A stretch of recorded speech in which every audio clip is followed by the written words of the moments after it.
Hi, my name is Bill, and today I'm going to be showing you how to replace the door strike on your dryer. The reason why you would have to do this is because the door strike is damaged and the door isn't closing properly. For this repair, we'll be using a screwdriver with a T25 Torx bit.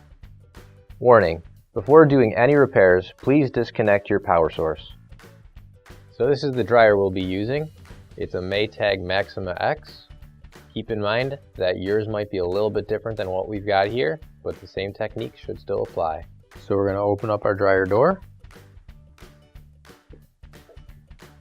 And right here is the door strike. In order to get this off, we're going to use our T25 Torx bit. And we're going to remove both these screws.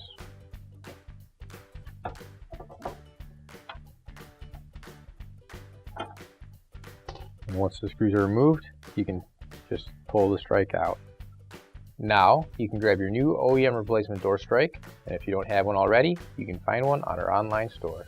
So on the back of our door strike are going to be these two tabs here, and we're just going to line those up with the slots. They'll sit in place right there. And once you do that, that should line up everything nicely with the screw holes, and we'll screw it back in.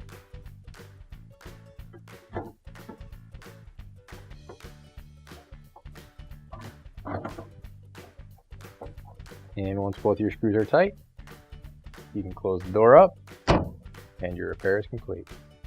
Finally, don't forget to plug in your appliance.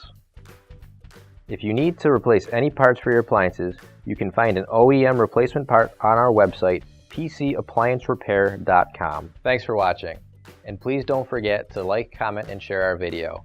Also, don't forget to subscribe to our channel. Your support helps us make more videos just like these for you to watch for free.